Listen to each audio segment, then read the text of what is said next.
शहरातील नाल्या तुंबल्या, गटारे तुंबले. रोहिल दादा जनाजी नाही तर मनास तरी ठेवा. कुरेशी साहेब तुम्ही टेंडर घेऊन मोकळे झाले टक्केवारीनं देऊन. तरी या गोष्टीकडे आता माननीय आमदार विजयराजे पंडित हे लक्ष घालतील का, अशी दबक्या आवाजामध्ये बीड शहरामध्ये जोरदार चर्चा चालू आहे.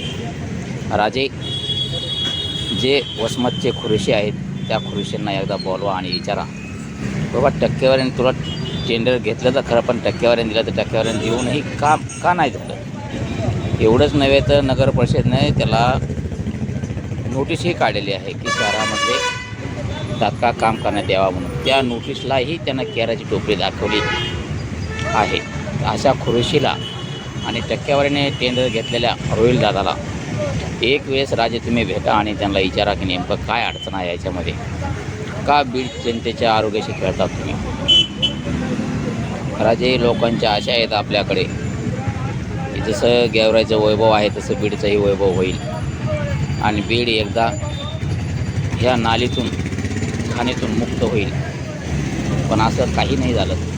त्यामुळे राजे लोकांच्या आशा आहेत आपल्याकडे. तरी आपण वसमतचे खुरेशी टेंडर घेतलेले आणि टक्केवारीने टेंडर घेणारे रोहिल शेख यांना एकदा तुम्ही समोरासमोर बसून विचारा की नगर परिषदेनं नोटीस काढल्याच्या नंतर हे आपण काम का नाही केले. एवढेच नवे राजे तर राजुरी वेस ते शिवशारदा बिल्डिंगपर्यंत 800 मीटरचा नाला साफ केला, नागरिकांक लेबर लावून केलेला आहे असं सध्या हा लेटर दिलेला आहे त्यांना. तुम्ही पहा राजे की 800 मीटरचा नाला कुठं होतो आहे. 800 किलोमीटरचा नाला हे समजा बोगस कारभार झालेला राजे आपण थांबावा. आणि स्वच्छता सभापती निजाम यांच्या डोळ्यावरील काळा गॉगल आणि खुरेशी यांच्या डोळ्यावरची पट्टी टेंडर घेणारे आणि टक्केवारीने काम करणारे रोहिल दादा यांची एकदा तुम्ही हाजरी घ्या, अशी चर्चा बीड शहरामधील नागरिकांमध्ये होत आहे. आता हे पाहणं गरजेचं आहे की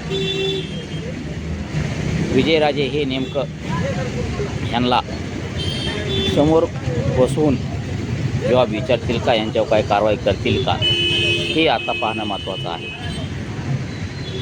आत्तापर्यंत बीड भूषणने केलेल्या पाठपुराव्यामुळे कमीत कमी राजे या गोष्टीकडे लक्ष देऊन गांभीर्याने घेऊन वसमतचे खुरेशी आणि रोहिल दादा शेख टक्केवारीने काम करणारे आणि सभापती स्वच्छता शेख निजाम यांची हाजरी घेणार का, हे पाहणं महत्त्वाचं आहे.